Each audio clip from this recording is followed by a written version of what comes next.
Hey, everyone, and welcome to the newest edition, the Tuesday, August 10th edition of the RotoWire NFL podcast, brought to you by WynnBET. I'm Joe Bartle. As always, alongside me on Tuesdays here is Jake Letarski. You can follow me at JB Fantasy Sports, Jake at RotoJake. Obviously, today's headline, right, our draft day dilemmas. We've had a couple of different drafts start at the RotoWire office itself. We had my Beat Joe Bartle NFFC draft take place last night, and my Twitter teaser actually seemed to work. People were relatively interested in the office. Jake was just frothing at the mouth to go ahead and see what we're talking about there. Before we do that, though, we're going to get a little bit of a breakdown on the training camp news and notes that have occurred over the past 2 days, and there's a bit of action to go there. So without further ado, I just want to start out and say, Jake, how's it going today? Like, which are you excited for this podcast as I am? I know it's going to be talking about myself a lot, so I know you're really excited about that part. Yeah, we're going to cover a lot of audiences today. We're going to do a lot of news because Jeff had a guest on yesterday, so we'll try to run through more of the weekend's camp news, get into a little bit. Yeah, I know there's some preseason DFS degenerates out there that might care about who's starting and whatnot, so we can do this in quick hitter form. And then, I noted a couple of draft day dilemmas, one that a lot of you guys might have out there, one a little more specific that we can talk about the rookie wide receiver class a little bit and also tie into some other camp news. So it all brings together, and we can even talk about your fantasy league a little bit, especially given the first round that you said you had. I caught a peek of it. And he's like, no, he turns his computer away. And I saw the third overall pick. He's like, no. You have to do a live reaction. Exactly, you have to do a live reaction on the show. So I guess that's what it's going to be. We're going to give it a live reaction and see what happens. Hope for the best. Cool. All right. Before we get to the news and notes, let's get a word from our sponsors, WynnBET, who, of course, are sponsoring this podcast. If there's one thing we appreciate here at RotoWire, it's making good decisions, and even with more so, making the right decision. Listen up, folks. I have an incredible offer for you with RotoWire's newest partner, WynnBET, the premier digital casino and sportsbook app. WynnBook is now the exclusive sponsor for RotoWire's fantasy podcast, and WynnBET brings you all the latest action with a user-friendly interface, moneyline bets, boosted parlays, over-unders, round robins, and live betting, and really so much more at your fingertips. If you want a break from sports betting, you can head into WynnBET's digital casino and take a spin on the roulette, double down on blackjack, slam the slots, or even try our hand at baccarat. WynnBET is currently available in 6 states: Colorado, Indiana, Michigan, New Jersey, Tennessee, Virginia, while rapidly expanding. At WynnBET, the possibilities are limitless. WynnBET is currently offering all RotoWire listeners a risk-free bet up to $500 on your first wager. Download WynnBET now. That's WYNNBET, WynnBET, the exclusive partner for RotoWire's fantasy podcast. All right, so let's get to this news in action that's occurred over the last 2 days, starting first with Saquon Barkley activated from the PUP list. The expectation seems to be that he'll be ready for week one, although an Ian Rappaport report from this weekend said at latest it could be week 3. I think his ADP has kind of fallen somewhere in that 6 to 12 range, and until we get a solid date, I imagine there's going to be a lot of ambiguity with him. But what's your thoughts, Jake? Yeah, again, we'll try to keep this to quick hitters. I'm warming up to the idea of Saquon Barkley. I'm starting to like the idea that I can maybe find him early in the second round. I'm not really ready to go up past, let's say, 8 in the draft right now, just yet. I would need some more positive news to be able to do that. Yeah, I think I'm with you on that one. Again, we'll have a few drafts that we went over the past couple of days that we He does. I want to add one more thing. He does seem to me, you scroll through the Instagram and you see the media around him. He looks like he's one of those crazy physical freak of nature athletes, similar to Adrian Peterson. We saw what happened to Adrian Peterson. He can bounce back from that injury. Barkley's young enough that he could do it, and I'm telling myself that to warm up to this idea and warm up to maybe sneaking him at the end of the first round. But I haven't quite put my money where my mouth is on that yet. People who are just listening to the podcast and not watching the YouTube version, shame on you guys. First off, but you're missing my little grin that I have going on. So your analysis is based off of Saquon Barkley Instagram pictures? Oh, yes. Wow. Of course, dude. He is jacked. Hey, I guarantee you looked at A.J. Dillon's quad pictures last offseason and got real excited for the Packers, right? Yeah, exactly. Quadzilla, right? Saquon Barkley's not that far off. That dude is jacked. He looks like he's ready to go. And not like professional athletes are ever going to be in too bad a shape unless you're like Ben Roethlisberger disagrees. Unless, hey, Ben Roethlisberger's looking a little trim now, by the way. He came in he looked on the sidelines of those games. He looks like he's maybe you and I look just as trim as Ben Roethlisberger. Congrats to us. Okay. I don't really want to be compared to him in any way, but yeah, we can move on. Well, anyway, the point being is Saquon Barkley, even with the knee injury, like the legs look to be in tremendous physical shape, and I'll leave it at that. All right, I'll take your word and your Instagram knowledge on this with Saquon Barkley. Let's move over to Anthony Fercer. Evidently could have been knocked down in the depth chart by Jeff Swaim, of all people. It's possible, right? Jonnu Smith obviously moved over to the Patriots, was the top tight end for the Titans. A lot of people, myself included, have been thinking Anthony Fercer is the top guy, and maybe behind Julio Jones will be the third passing option for the Titans. Well, that's not the case early on. At least that's what you've been seeing, Jake. Yeah, so we got an email to our customer support this morning asking, well, where's Jeff Swaim in your software or your app? And I'm laughing and I'm thinking, Jeff Swaim. It reminds me of the guy that like 6 years ago was like, why isn't Mr. Brady Quinn projected? He's a, except he was a fourth stringer, barely making a team. And in my head, I'm thinking that. But then I looked and I'm like, oh, geez, they actually released the depth chart, and Jeff Swaim is somehow on top of that depth chart. And so I didn't see that one coming. Obviously, I'm not drafting Jeff Swaim for the heck of it, but or in any league or in any matter. I mean, 2 tight end league, last pick of the draft, we can probably do something along those lines. But I don't know. This doesn't change a whole lot. Fercer, I just checked his 2-week ADP is down to tight end 23. So you can pretty much give him, you can get him for nothing too, at this point, especially in single tight end leagues. He's going to be left out there available. So he might be an early watch, this guy.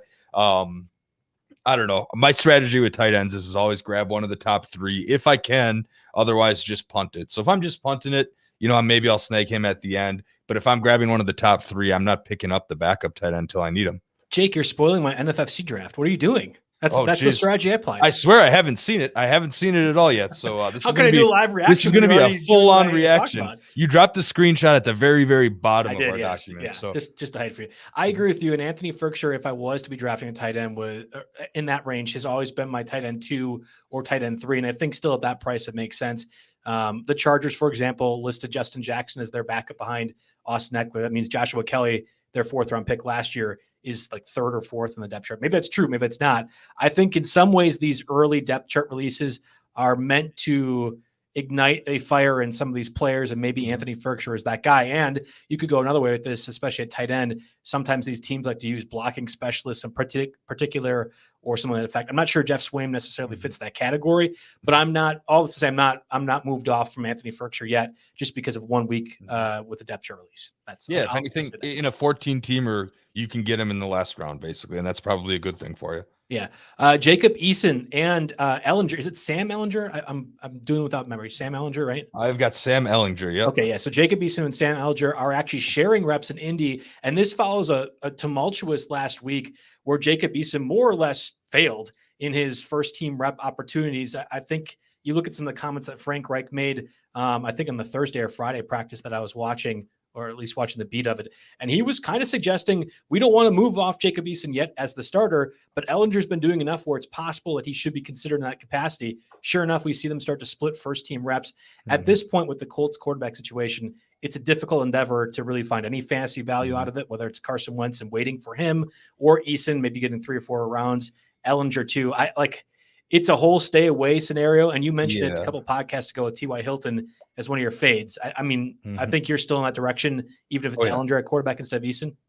Yeah. Whoever, I mean, it doesn't really matter to me. I might take a little bit of a Michael Pittman discount in a deeper league. And of course, I've got him in a dynasty league that I'm happy about, at least the long-term outlook, but they're not sticking with this, are they? I mean, they're going to trade for Nick Foles or sign somebody. I don't think you can roll into week 1 with either of those guys as your starting quarterback. So, this is a borderline. If you were drafting this week, do you even take either of them in a 2 quarterback or a super flex league? I don't think you really can.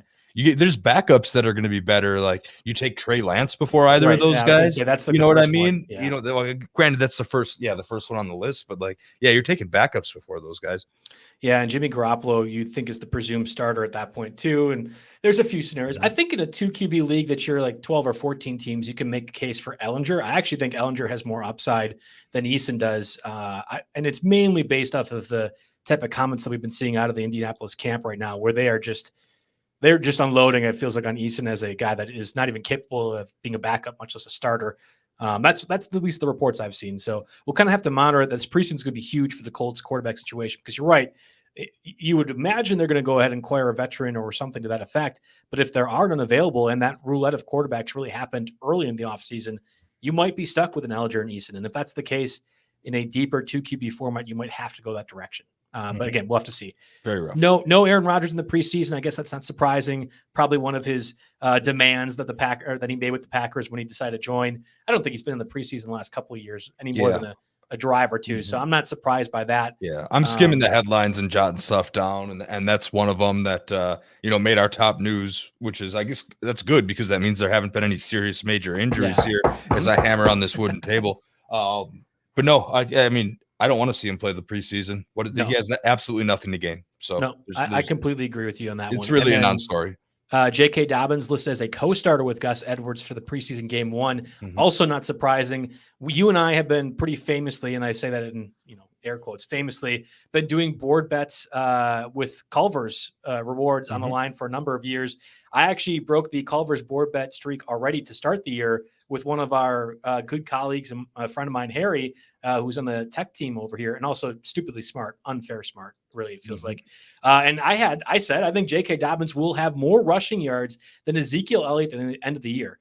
I'm kind of walking that back a little bit now because it looks like Zeke is actually in good shape and everything else like that. But no, I think if Dobbins plays the entire season and Zeke plays the entire season, that offense is perfectly suited for Dobbins to go off. And as a mid-second round pick where his current ADP is, I will gladly take Dobbins if I want a running back. That's a different question if you want a running back in the second round, but I love Dobbins for his value. Are you as high on Dobbins as I am? Yeah, you said mid-second round. You're going to love where I got him in the RotoWire Invitational. No, don't tell me. We're going to talk about that. I actually had a tough dilemma, and that'll be one of our first dilemmas that we get to a little bit later on in the show. So I'll tell you how much I love J.K. Dobbins, maybe 10, 15 minutes here. We'll see. Okay. All right. We have Kenny Galladay still sidelined with his hamstring injury. Makes complete sense since the timeline was about 2 to 3 weeks since he suffered the injury. He should be available for week 1. I'm completely out, though, on Kenny Galladay as is. I think Daniel Jones as a quarterback makes me a little bit concerned. That offensive line has not improved dramatically, and I think the Giants' offense as a whole isn't really a functional one right now, and that makes me concerned with Saquon Barkley, too, which is why I'm more like later in the first. Galladay just went in the 6th round. Okay, sure. I'm glad that, you pushed another good player back towards me coming back, I guess. Yeah, I'm pretty out on him. I mean, there's a ceiling there, I suppose. He is what I would consider is a good player, but the circumstances are just awful. And I believe it's some kind of soft tissue injury. We say he's going to be back for week 1. Then what happens when we see LP, or DNP, LP, questionable out, and then that thing drags on to week 2 and week 3. And I'm not so in. I'm out on most of that. I'll take Barkley if the price falls, but the rest of that offense, not so much. Yeah, here's a brutal injury concern for me, and it's actually Galladay's former team. DeAndre Swift, obviously star running back for the Lions, has missed quote-unquote significant practice time with a groin injury. So there's a number of levels to concern here, and I think first obviously is, hey, this is a guy that had injury issues in college, was injured at times last season, his rookie year, now begins his preseason injured. We also have the Anthony Lynn effect, and I think anybody who's followed the Chargers in past years know how defunct Anthony Lynn tends to be with his offense. And we've already heard reports about Jamal Williams being a 1A to Swift's 1B or vice versa. Just any sort of situation where Jamal Williams is going to be a factor makes me concerned when you're missing time for DeAndre Swift. That being said, like one of the questions I have in the chat right now from Jeff Whiteley is that, hey, who's one of the guys that you're drafting in just about every league? It's tough to say as a 3rd round ADP, which is Swift currently, that yes, I'm going to get him all the time. In fact, in the RotoWire Invitational, I missed him because Chris Liss took him in the 3rd round. If I have an opportunity, if Swift falls to my pick, I will take him every single time in a full point PPR league. I love the fact that besides TJ Hawkinson, there's nobody underneath from that passing game for the Lions. And I think the Lions might win 3 games all year. And if that's the case, they're passing a lot, which means Swift could get 60, 70 catches this season. He is one of my favorite values right now. And the fact that he's missing significant practice time, I think actually only helps his ADP, and it's going to hopefully make him fall further. Yeah, I'm not quite as high on Swift as you are. I think I need to see a significant discount. Obviously I don't like the team situation. And I'm starting to get a little bit concerned about Williams sneaking up in there and getting, you've watched 30 catches. You know he's not that good. He's a decent pass catcher and he'll spell him. I don't think we're going to see Swift as the surefire workhorse that a lot of people think that we are. But, if he's down to like, what did you say, the 4th round? You Yeah, could well, he's in the probably. third round currently, and I mean, like Mhm. with this missing significant practice time, he could fall to the fourth. It's Yeah, the possible. fourth round, depending on my running back landscape. I know if we're going back to our show where we wanted to say one of my draft do's, right, is take 2 running backs in the first 4 picks. I'm not about, you don't want to get too married to any strategy, but I'm definitely not about the 0 RB strategy this year. And so I could see a 4th round pick slip, and I could maybe live with that, but I don't know. He's not someone I'm targeting aggressively. It just has to be the right circumstances. A couple of wide receivers that have been on the PUP list or off the PUP list. We have Curtis Samuel first, shifting to the PUP list. He was on the reserve COVID-19 one, of course, because Washington seems to be one of those teams. Came off of that one and now is transitioned back onto the PUP he was before with that groin injury. There's some concern that he still hasn't practiced yet with his new team. However, Coach Ron Rivera has downplayed that, suggesting he's got plenty of time working with Scott Turner in Carolina the past 2 years as kind of a precursor to that offense. Makes me feel a little bit better. Actually, as a spoiler of sorts, I did take Curtis Samuel as my wide receiver, I think 5 in the NFFC draft last night. It was between him and Michael Thomas. And I actually think Curtis Samuel plays more games. And if it ends up being like 2 more games at minimum, then I think Curtis Samuel is going to outscore Michael Thomas. So if you are looking at some of these injured wide receivers later on in rounds 8 or 9 or 10, I think Curtis Samuel plays more. But we are getting closer and closer to that point where I have to be more concerned because obviously this PUP list designation is not great. Mm-hmm. Yeah, if you go the last 2 weeks, Curtis Samuel is down at 98 overall in ADP. Yeah. That puts him just ahead of his teammate Logan Thomas, Kenyon Drake, AJ Dillon. That puts him just behind Logan Thomas, Kenyon Drake, AJ Dillon, just ahead of Laviska Shenault, Brandon Cooks, and David Johnson here. So I want bad news to keep coming just so I can maybe snag him at a discount in PPR leagues. Yeah. Again, as your wide receiver 4 or 5, it reminds me a lot of when you drafted Deebo Samuel as your wide receiver 6 or so last year. And obviously he missed the first 6 or 7 weeks, but was a reliable target once that occurred. I think Curtis Samuel will have a shorter timeline and will be equally important, especially in a full point passing offense. A full point scoring in that Washington passing offense. Let's go to Amari Cooper now off the PUP list. That's fantastic news, at least for him. I think it ends up kind of being a contract year for Amari Cooper of sorts. And we know Michael Gallup is also in a contract year. That Cowboys offense looks great. And so long as Amari Cooper is healthy, that's fantastic. It just ends up being, is Cooper going to be healthy? We've seen at times he's been injured, but I think he's never actually missed a game with the Cowboys. So it's a weird dilemma. Yeah, he's played back-to-back 16-game seasons with the Cowboys. Yeah. No, we kind of talked about him a few weeks back ago as one of the possible fades at this price. Of course, it's good to see him get healthy. Maybe he'll get some preseason action, but I mean, there's no guarantee he's the number 1 receiver in that offense even. And CeeDee Lamb just continues to get steam and is getting really elevated up in his ADP. I'm going to check the 2-week number here. I've got tons of tabs up. But let's see, CeeDee Lamb is 34 overall in ADP. So he's up to a 3rd round pick here. He's getting a ton of steam. You're right about the contracts. This is indeed a contract year for Michael Gallup, and this is also indeed a contract year for no, it's not a contract year for Cooper. I think it's more like the money he could be cut after this season. I got you. He's a $22 million cap hit after this season. So it's get out there, do or die for Amari Cooper here. That doesn't necessarily factor into the fantasy decision here. So we got Lamb up at 34, Cooper up at 41. I mean, people always end up falling back on Cooper because he's a guy that they recognize. But obviously I agree with the ADP in that Lamb should be taken before Cooper in drafts. Moving over to Najee Harris, obviously the first round running back for the Steelers, is expected to get significant work. If you're out there playing DFS preseason week 1, there you go. Now I'll say this, we were supposed to get significant work from Najee Harris to start the Hall of Fame preseason game. And he was out there for the first 18 of the 19 possible snaps. Didn't do a lot though with his opportunities to 7 carries for 22 yards. I don't know what significant work in this means, like maybe the first quarter or first half. If it is the latter, if it is the first half, he probably is pretty significant value from a DFS perspective.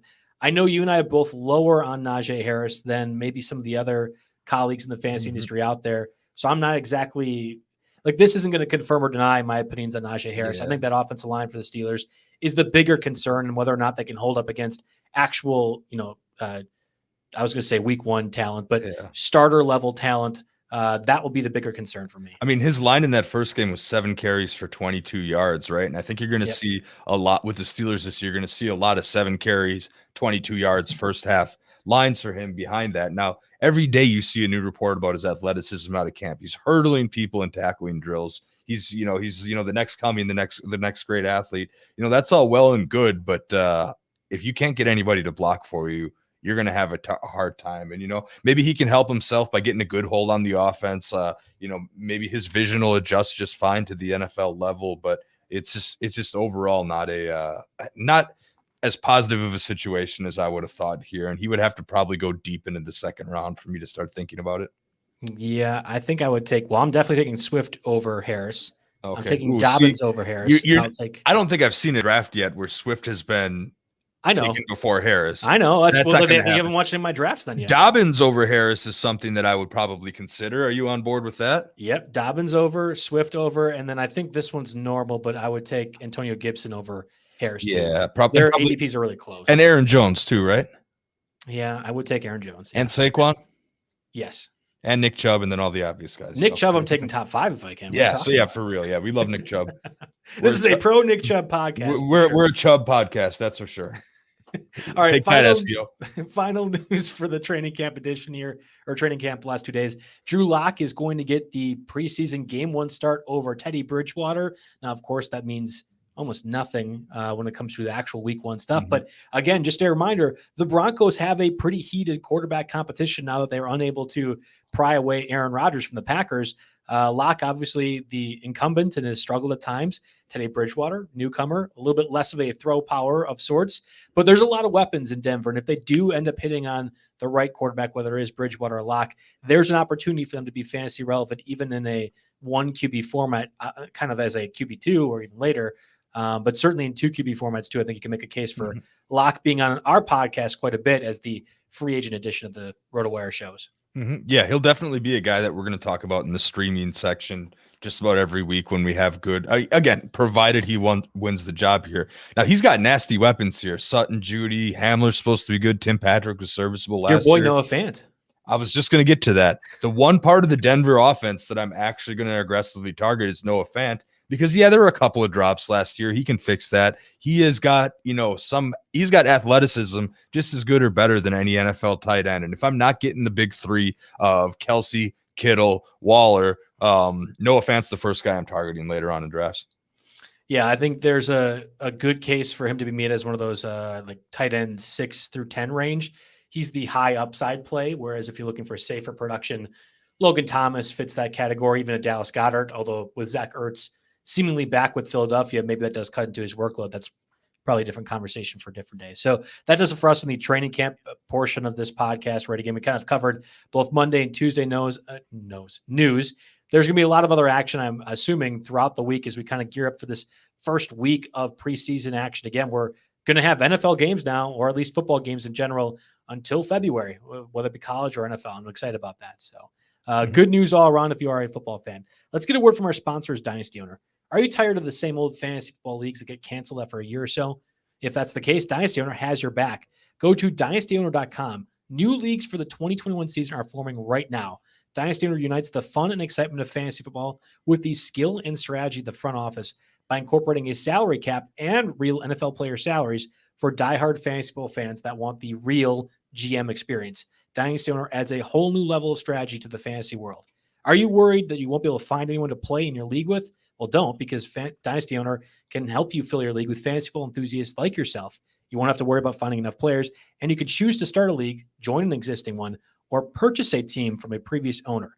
If you're serious about joining the big leagues, go to dynastyowner.com and start your dynasty today. We had the Dynasty Owner guys on, I think, last week, Wednesday, or 2 weeks ago, Wednesday with Jeff. I'm in a Dynasty Owner league right now, along with my colleague, Jerry Donabedian. I'm excited for that one. I have Lamar Jackson, who is going to be on hopefully one last year of a solid contract. Obviously, Josh Allen just got paid big money this weekend. Lamar and Baker are the next 2 up to go out of that class. We'll have to see. But it is a very challenging and rewarding experience, I think, from that. So let's get to the actual portion of our podcast, right? The draft day dilemmas. I had a few drafts at the NFFC. We have I have at least 2 slow drafts going right now. I think you have 1 too, Jake.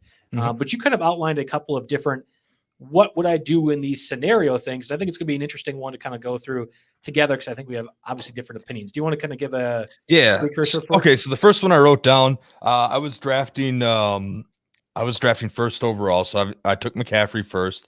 Now coming back for the next turn in a 12-team league, I had to pick 2 out of these 3, and I narrowed it down to J.K. Dobbins, Kittle, and Justin Jefferson. So I don't know what's going to work great for this show format, but you tell me which 2 you think I should have taken, and I'll tell you which 2 that I did take. Coming back from the second round. Yeah, so my last pick of the second, first pick of the third round. Okay, so if you're going to go 1-2. For me personally, we've talked about strategy-wise how we're making our lineups. J.K. Dobbins is the automatic one. Of those 3, it's a pretty definitive point. I want at least one top-tier running back. Ideally, I've selected that in the first round, and then if the draft board breaks this way, Dobbins is a very clear running back too. And we've talked about the upside for Dobbins. I think he can outrush Ezekiel Elliott this season, especially if Lamar Jackson is healthy, and we anticipate he is now after his second stint with COVID. That will make things incredibly good for Dobbins overall. The Rashad Bateman news, which we didn't actually talk about, but Bateman, the first-round pick for the Ravens this year, left practice with a pretty sizable gimp after injuring his leg. He was one of the breakouts for the Ravens training camp. For our live show, we just got a news update to RotoWire on Bateman here. So I was going to save it for my second dilemma because I mentioned him in there. Okay. All right. Well, sorry. Then we'll get there. But that's one of those scenarios where if the passing game could take even a slightly bigger step than we saw last year, which is obviously a pretty fallback year from his MVP season, that's going to be tremendous news for Dobbins. So I like him. And then it depends on what format. Like, okay, so I took Kittle in the third round in the NFFC, and I kind of forgot NFFC tends to fade tight ends a little bit more. You could have maybe had him in the fourth round. If that's the scenario, if I was aware of that, I would go with Justin Jefferson. But in most formats, especially for those out there, I think Kittle makes complete sense. Of those big 3 tight ends you mentioned, you're basically locking up one of the best ones in the league, and you're taking away a complicated factor in round 7 through 10, where you need to get a guy, but you don't know which one's going to be right and when you need to go ahead and aggressively get that guy, like your Noah Fant, Dallas Goedert, for example, Rob Gronkowski. I'm just avoiding that entirely if I can. I'll get Waller, I'll get TJ Hawkinson, I'll get Kittle, and that takes that whole question mark area away from me. Yep. So here's what I did and why. We'll run through this here a little bit. Of course, Dobbins was my main guy. Now, Swift entered the thought process a little bit, but that idea ended up getting tossed out. Yep. You're not going to take Swift over Dobbins. You know that. I'll take them both. Give me all 3. You take them. So would you have taken Dobbins and Swift there and skipped Kittle and Jefferson? That's what you would have done? 100%. Even when you had Christian McCaffrey number 1. Yep. Sounds great to me. Fantastic team. Okay, fair enough. You have fantastic running backs, and the rest is going to hurt. But so what I did is, Swift kind of came out of my, out of my thought process there. Yeah. Yep. And I ended up going Dobbins for a lot of the reasons that you mentioned. I'm not scared by this co-starter thing with Edwards. Like you said, it's just to motivate younger players or manage his workload, both of which I'm okay with the Ravens doing for now. Again, I like Dobbins. I think he can be a breakout player in this upcoming football season. Then it came down to Kittle or Jefferson, and I went with Kittle for a couple of reasons. One, Waller had been taken 3 picks before, and Kelsey went in the first round, right? So if I can get the last of a tier in a draft, I'm always going to do that because then the run can happen afterwards and we'll be okay. So I took him for that reason. Number 1, I always want to get one of those top 3 tight ends. Number 2, Jefferson had just went down with an AC joint shoulder injury in camp. Now it looks like he's going to come back in a couple of days. I don't necessarily know if that's going to change my mind, but being a little banged up like that, I'd rather, again, we're almost a full month away from the season opener here. So, we've got time. Maybe these injuries don't matter and I shouldn't put too much stake in that, but that swayed me off Jefferson a tiny bit, as well as the fact that, counting ahead and looking in receivers, your game-changing receivers last year, your Ridleys, your Diggs, those were all taken in the 4th and 5th rounds. So I was hoping that maybe I can strike lightning at the wide receiver position by letting it go for the first 3 rounds and coming back. And last but not least, listen, I'm not trying to make any kind of political statement here whatsoever here, but you've got Jefferson playing for the least vaccinated team in the league, and whether you believe in it or not, that's I guess your prerogative. But the thing is they're more likely statistically to have some kind of shutdown or have an extra surprise bye week in there. So when you have really close decisions there, I'm generally going to fade Vikings, and maybe a little Packer bias, just a little bit, but I try to be as unbiased as I can. I was almost going to take Jefferson. I thought about it really hard, but I ended up taking the last of the tier and getting my RB2, sticking to my guns of taking 2 running backs in the first 4 picks, and I'm really happy with how the team's turning out. You poo-pooed my opinion on the COVID thing last week when I mentioned with Adam Thielen. So now you're on that train? It hasn't gotten any better. I feel like when was it going to get better? They're very staunch in that they're not going to take the vaccine, which fine. I figured a handful of them would cave, and it just doesn't look like it's Kirk Cousins wants to walk around with plexiglass everywhere he goes. Why do you think it was going to change? That is quite hilarious. I'm so happy as people in the Midwest here, everyone was all worried about the Aaron Rodgers story for the last couple months. Now there's another organization to laugh at, and it is the Vikings. I agree with that. I always, when that report surfaced, and again, for those who are not familiar, Kirk Cousins is pretty staunch in the fact that he's not going to take the vaccine. You mentioned it, Jake. We're not trying to be political on the show. I completely understand and agree with you on that one. But when that happens, you're going to have situations where that quarterback room is vulnerable to missing time, which we saw earlier in training camp. So when reporters came and questioned Kirk Cousins after he was off the reserve COVID list, I don't think he tested positive. One of the other people in the room did. He was like, I'm not going to get the vaccine. I'm just going to go ahead and walk around with plexiglass everywhere I can go. Or we'll go ahead and practice outside in 19-degree weather in Minnesota, as opposed to getting the vaccine where I have to be indoors with people and everything else like that. And I pictured it like How I Met Your Mother. I'm not sure if you watched that show, Jake, or not.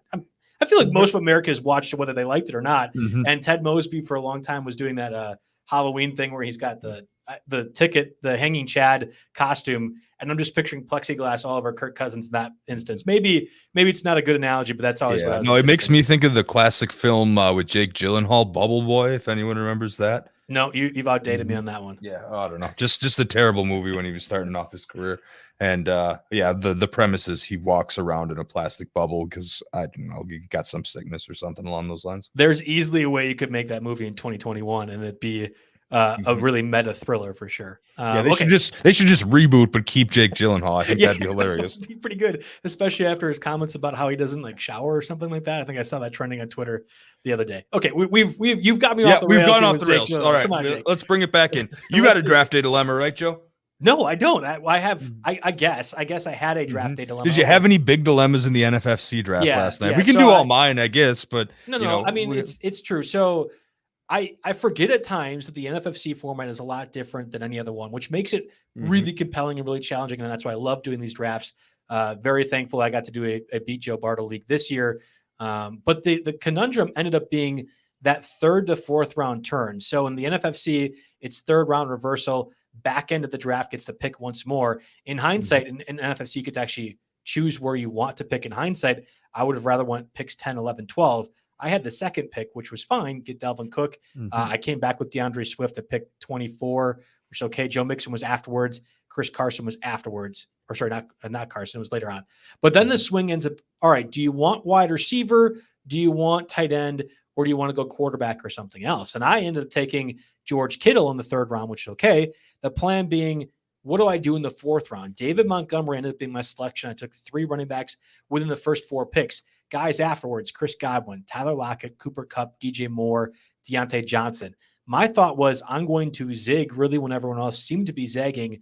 Most of the first 24 picks, 36 picks, ended up being wide receiver. And I thought, okay, I'm going to get 3 of the 4 best running backs that I possibly can for my draft spot and make it work. In hindsight, I ended up having to scramble for most of my draft to fill those wide receiver needs. I think I worked it out at the end. Guys like John Brown, Tyrell Williams, Christian Kirk were my wide receivers 6 through 8, and it was fine enough. But that conundrum ends up being David Montgomery, Chris Godwin, or even like a TJ Hawkinson or Kyler Murray. What direction would you want to go there, Jake? So can you say the options again? I'm trying to read this draft board, and I'm looking at you, and I'm looking at Kittle, which seemed logical to me. But can you give me the options one more time? Yeah, so I'd go David. Like this is what ended up happening: David Montgomery, Kyler Murray, like a Chase Claypool, or a Miles Sanders. And like Miles and David Montgomery, obviously 2 of the top 4 running backs. But that direction, how would you go in that 4th round into the 5th? I'm out on Miles Sanders, I think. I'm worried about the offense just sputtering. I haven't heard many good things about Hurts. And I also just think that the way that that team is ran, there'll be multiple running backs involved, and Sanders could be a threat to lose his job and end up being in that purgatory that we talked about, where it's dead weight on your roster. You can't cut him. Nobody will trade him at his lowest price point ever, and you're just stuck here. So honestly, in the NFFC, I know Murray gets most of his points from rushing, and that's NFFC the biggest. is 6 points per passing touchdown. And NFFC is 6 points per passing touchdown. But I think you have to, again, know your format and go quarterback there. I think that would be my play with Murray, because Claypool's all right, but he could be wide receiver 3 on his team. I'm looking at what about Godwin? Like Montgomery, Godwin, or Murray? I would probably rank them Murray, Godwin, Montgomery. Okay, so you said no, Joe. You went completely the wrong direction. Yeah. I would have went wide receiver. Well, because hang on, I'm going back to your thing. You ended up with Delvin Cook and DeAndre Swift to start here, so yeah, I'm thinking you need receivers in this format. It's a 3 wide receiver, right? Yes. Yep. And you already got your 2 running backs, and now I always try to draft for value in the first 6-7 rounds here. I'm not necessarily worried about filling out my roster spot, but to get maybe tiered, you got quarterback tiers. Think of it this way: you got Mahomes in a tier by himself, right? Yep. And then it's the next set of guys, and I think Murray is in that tier. To get to either get one of the last of the tier at quarterback and possibly start a quarterback run, or just start solidifying the wide receiver before you commit to a running back in your flex spot every week. I think I would have gone probably the other direction there. And it's not necessarily anything that has to do with Montgomery. It's just more or less the structure of the team in general. Okay. Well, one other point that I want to bring up with this, you talk about quarterback tiers. I agree with you. Where would you have Russell Wilson among that quarterback tier? Is he in a similar vein to Kyler Murray, Lamar Jackson, Josh Allen, or is he in the Rodgers, Tom Brady? I see around that range, Russell, and then maybe you could have like a Herbert too. So if we got Mahomes number 1, and then we go Allen, Murray, Lamar Jackson,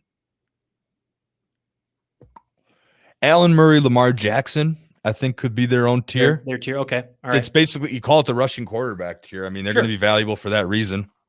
Yeah, I agree. And then in any order after that, you put Herbert, Prescott, Wilson, and Rodgers. Yeah, I forgot. That's your next tier. That's your tier 3, I think, and that's how I organize those. So getting one of the last in the tier. I ended up getting Russell Wilson in round 8, and I felt very happy with that. And then followed it up with a quarterback 2. Russell Wilson in round 8. Round 8 for Russell Wilson. Man, that's good value, right? Like that is excellent value. Yeah. See, in the draft I was going to do, a sneak peek ahead. I ended up taking Lockett. And was hoping to get Russell Wilson fall back to me in the 6th round. And this isn't even in the 6th, 7th turn, right? I was going to take Wilson at that spot. And I wasn't even I was confident that he was going to get back. This isn't even a 6-point passing touchdown league, but Russell Wilson got taken in this league a couple picks before me with the 10th pick in the 6th round. So I missed out on pairing him up with Lockett. And now I'm going to be back to the drawing board when it's time here.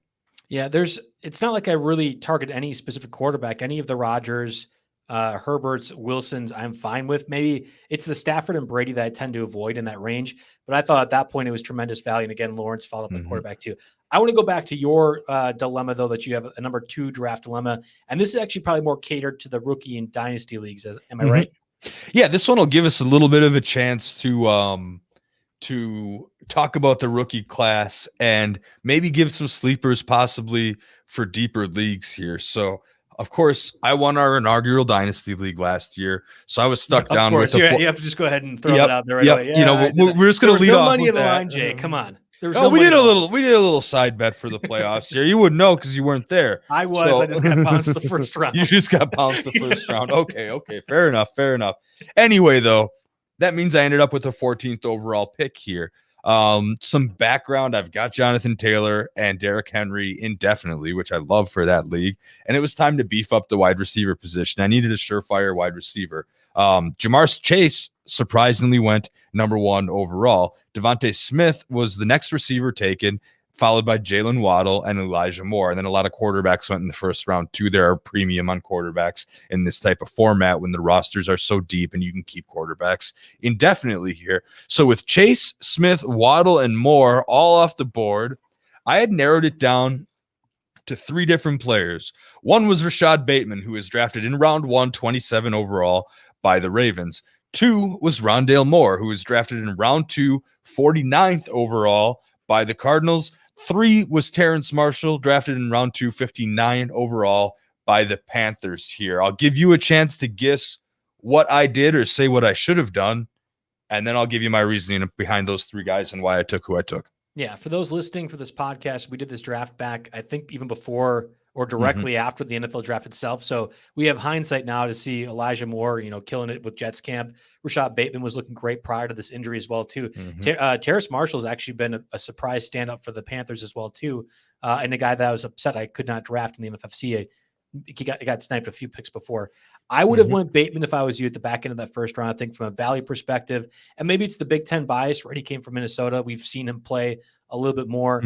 That player, if there's an upside play out of those 3 wide receivers, I think it's Bateman who gives you the top echelon of wide receiver 1 territory. Yeah, so just to kind of fill in on our teaser from earlier, Bateman is currently week to week with a groin injury. He left today's practice, so that's making it a little bit concerning for me. Obviously, I did not know about that back then. That didn't factor into the decision at all. I'm just kind of updating us here. He fell to the ground on a slant route and limped up to the sideline. Expected to be, quote, out a while, but not a crazy length of time. So that's going to fall his ADP in redraft leagues over the last couple weeks was I still have it on all quarterbacks. Let's take a look. I was going to throw that, but anyway, his ADP was, I would be guessing, it's 146. So you're in barely cut line draftable territory, right? But anyway, here is my thought process on Bateman here.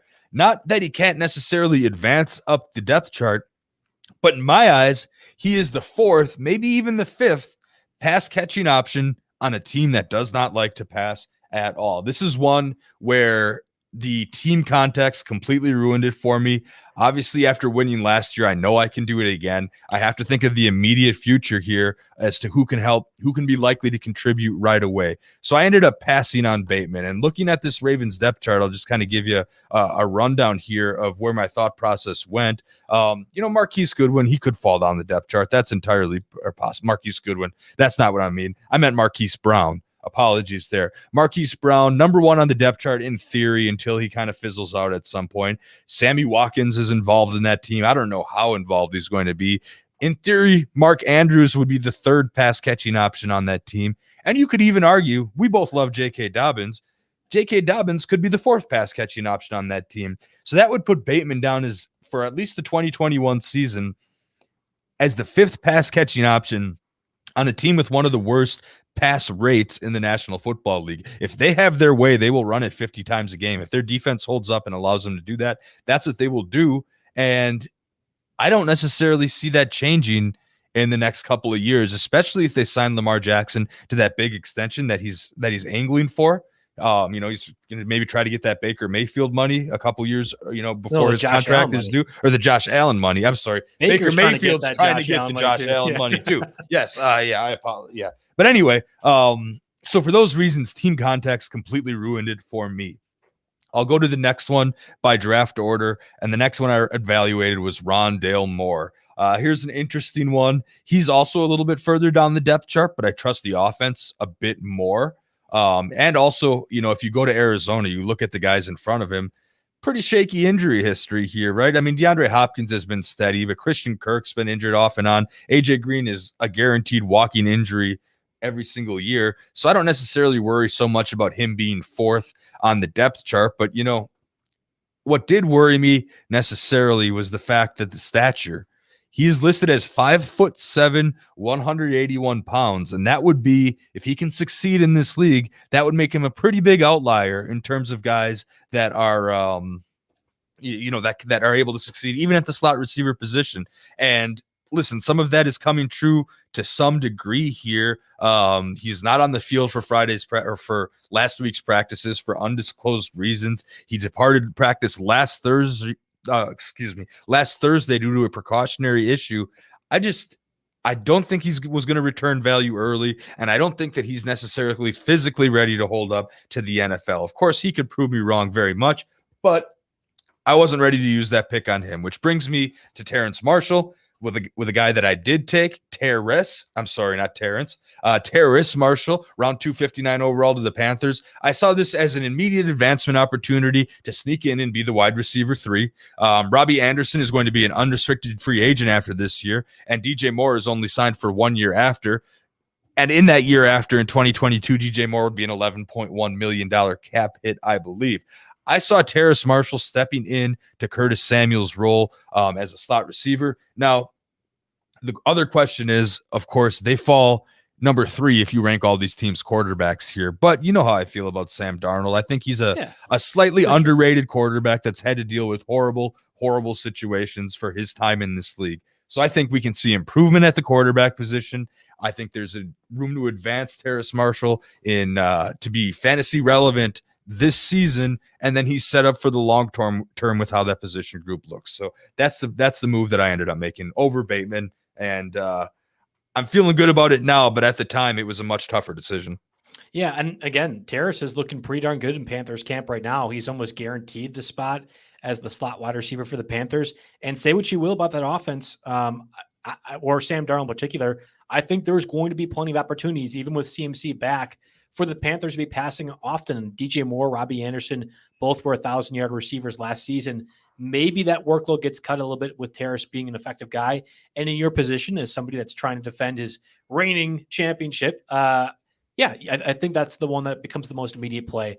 I still believe Bateman has the highest upside, but I would go Bateman, Terrace, and then Rondale in your situation in the most. That's how I'd rank it from a keeper and dynasty perspective. If you have any keeper or dynasty questions, certainly feel free to reach out to either Jake or I. That's probably two of our, that is our favorite, like the football, I would say fantasy football playing ways. I wanted to say auction leagues too, but like that's different. We both play plenty of keeper and dynasties. Yeah.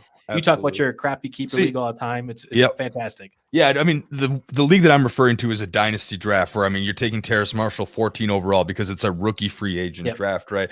Whole different setup than you keep 2 guys and carry them over year to year. We're keeping our entire roster indefinitely. Joe, you're excellent. You play in the Dynasty Owner League. You've played not no leagues. You know all about this stuff. If you ask me the question on Twitter, I'll give you an answer, but it's most likely going to be me looking at Mario Puig's work in Dynasty, his rankings, his articles, because he puts out some of the best NFL Dynasty content out there on the internet, period. So, I'll use that to give you a good answer here. I agree. We'll have to skip your last dilemma and go over to a bit more of the but the NFFC draft that I did. I do want to get a word from our sponsors, from AutoNew first. Before we do that, I just plugged them, so there we go. Yeah, there you go. AutoNew Fantasy Football League lets you build your fantasy football dynasty like a real GM. It's a better fantasy football format, auction-based, deep rosters, and you can college player prospects. You can stash the next rookie of the year while he's still tearing up on Saturdays, or you can trade for superstars to make a championship push. Develop a team over multiple years. Play against the best fantasy football competition on the internet. Visit OTTONEU.com today to get into the AutoNew Fantasy Football Leagues. They are one of my favorite formats out there. I think they're incredibly underrated. I know they're a sponsor for us, but even if we weren't working with them, I'd be gladly playing those.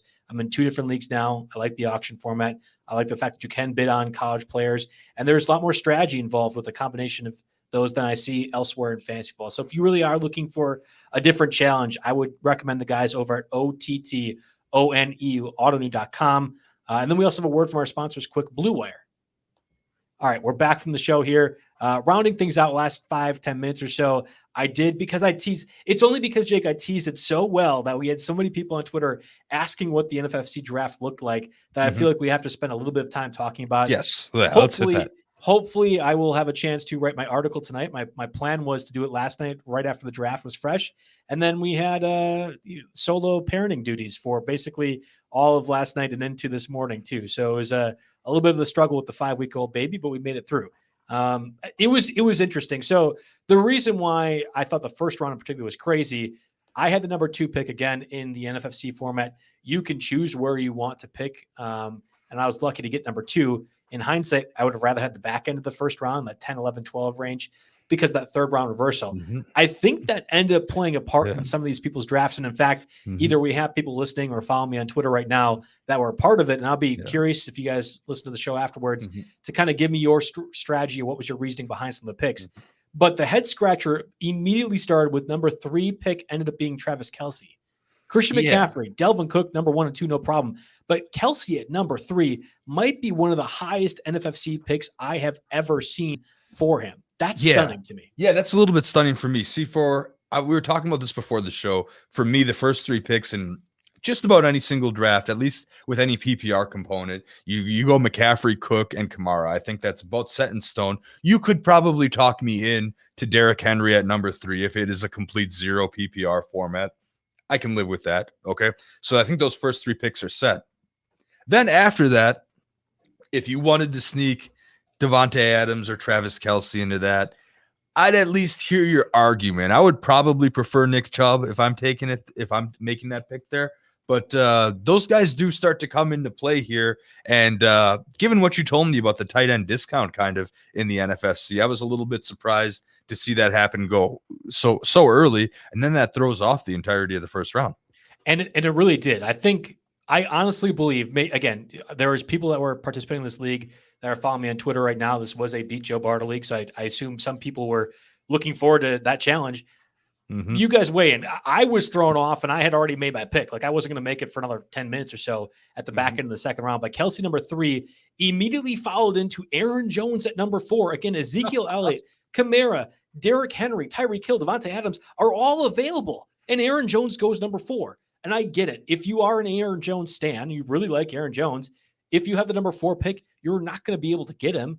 I mean, he's not making it back to the second round, so you might as well do it now. But that felt aggressively high to me. Yeah, it's a little bit high, but it also comes into the philosophy of you're going to go and get your guy, right? Because we all like Aaron Jones enough that, if you're 4th overall and you're coming back here in this draft, you're not going to get Aaron Jones. I don't think. You're really shaking the dice. And this way you make sure you get your guy and you're happy with it. Now, Aaron Jones has been consistently a top producer under Aaron Rodgers. He's completely underrated. He's been such a good part of this offense. And you lose like 130 touches or something along those lines from Jamal Williams last year. I didn't look it up. Which I just kind of Dillon probably takes. AJ Dillon takes some of them, but you think AJ Dillon's going to take all of them, especially the passes caught? I think you can make a 1-to-1 comparison that AJ Dillon takes at least the snaps. Now, does that workload get funneled into a Randall Cobb instead of something like that? I don't know. But my theory is he'll take He'll take the snaps, maybe 100% of the snaps left behind, but I don't think it's going to be 100% of the touches. So anyway, but Aaron Jones can't get the touches if AJ Dillon is taking all the Jamal Williams snaps. Yeah, I guess we'll see. I think we're going to see a lot of Aaron Jones this year. This is, Matt LaFleur wants to run the ball. We're going to see a lot of Aaron Jones. This offensive line looks good. They got their Lindsey replacement stepping in at center. Another rookie, but he's been awesome in camp. Anyway, we can talk about Packers running backs for days, but let's go ahead and run through the rest of this draft because in my eyes, Kamara is a pretty obvious choice at 3. That's what the ADP says, and I'm in agreement with it. But he didn't go 5, and then he didn't go 6 either.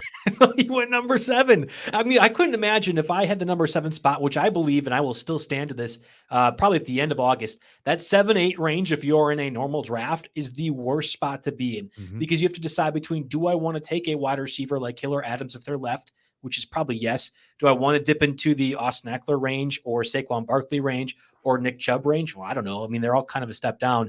There's so many question marks that happens in that 7 and 8 spot. And to be gifted Alvin Kamara at that point, and I'm lower on Kamara the most, that's still stunning to me. Like, literally just walking into a gold mine, I felt like a pick 7. Yeah. No, excuse my head creeping up to the screen here. I'm trying to see this blurry screenshot we're dealing with. But number 7, I just looked at his team, like his first four picks at least. He's got the best team in this draft by a mile here. He gets Kamara, then he gets AJ Brown, then he gets Darren Waller going in, my get one of your 3 tight end philosophies, and then he gets Deontay Johnson, who I absolutely love this year. Deontay Johnson is somebody who we skipped over my third dilemma in the interest of time, but he was the easiest part of that pick 2 out of 3 dilemma here. He's going to be a target monster. There were a few drop concerns last year. That can all be fixed. His routes are pristine. He gets open. He will be thrown to so many times. I'm not worried about Juju coming back. I'm not Clay. You take out some of those Claypool big games, and he was just kind of average the rest of those weeks. Deontay Johnson is the wide receiver to own in Pittsburgh, and I'm happy to take him in the 4th round. I ended up taking him in the back end of the 4th round. But I took him at the last pick of the 4th round, or I guess you could say interchangeable with the first pick of the 5th round. I'm very, very pleased to get him in that area.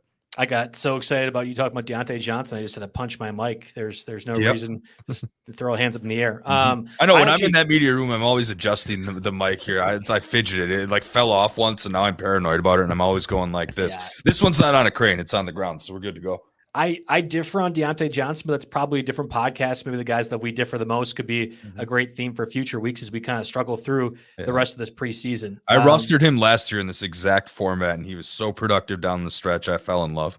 Okay. All right. Well, just an overall for the NFFC. And again, I'm hoping to have this article up tonight on the site. I think it'll be free. At least there shouldn't be a paywall for it. I'm not a cool enough writer to have paywall stuff.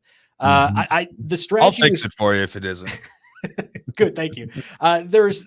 It was tough because I thought a lot of people went wide receiver heavy. In fact, both teams 8 and 9 took 3 wide receivers each to start their drafts. A number of different teams, those middle portions, took either 3 of their first 4 picks were wide receiver or 4 just outright.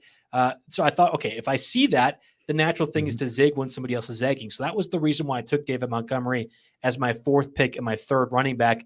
George Kittle was in the 3rd round, fine enough. Really, the issue that I feel like I'm going to be frustrated with, or I don't know, I actually might be talking myself into it more as we talk, is Kyle Pitts in round 6. That made 2 tight ends. This is not a super flex league. You do have a flex. A tight end can fit that spot. But especially with my need at wide receiver, that was like a weird turn for me. And I honestly feel like Kyle Pitts, when he's being drafted in rounds 4 and 5, is overvalued.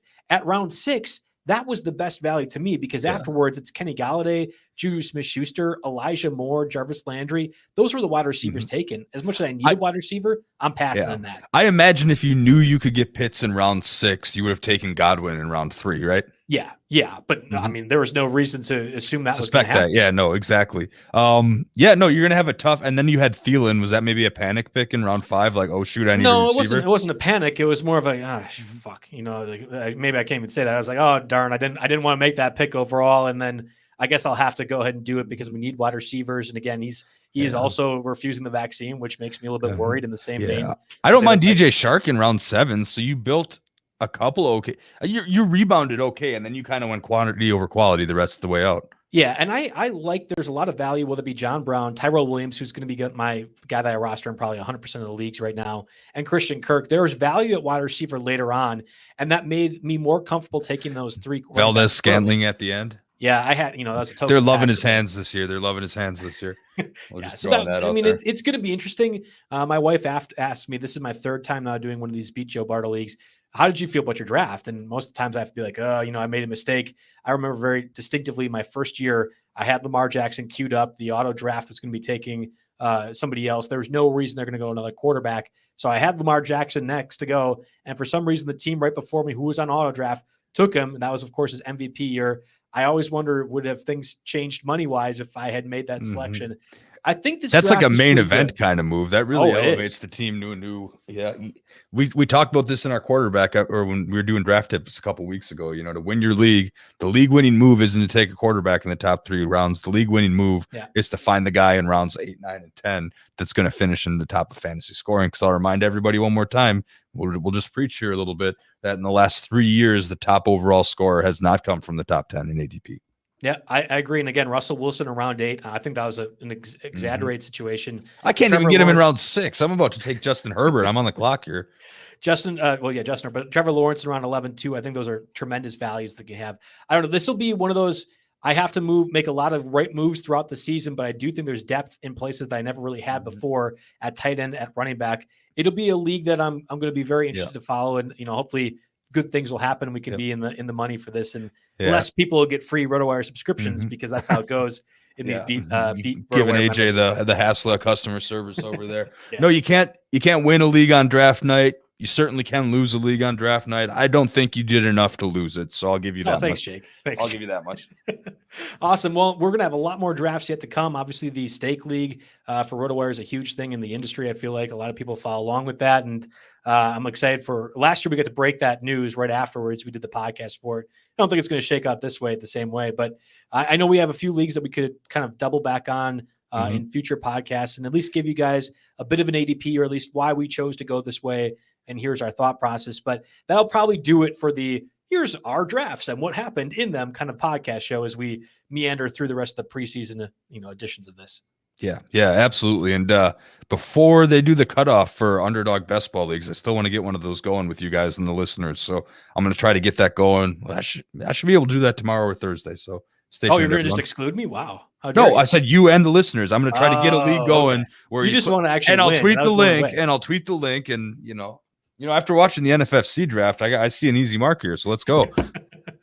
Awesome. All right. Well, again, guys, check out rotowire.com/try to get a 10-day free trial to the site. Of course, you get the software that you can download for your drafts. You have your rankings already set up. And if you're not even interested in fantasy football, why are you listening to the show? First off, okay, fine. You like us. That's cool. You love this beard. That's exactly, why. That's this it. beard and the shiny head. That's the reason. Or you can just go on our NBA coverage, our baseball coverage, anything else. We're company people all around. So thanks for tuning in to the podcast. We'll see you guys again next week.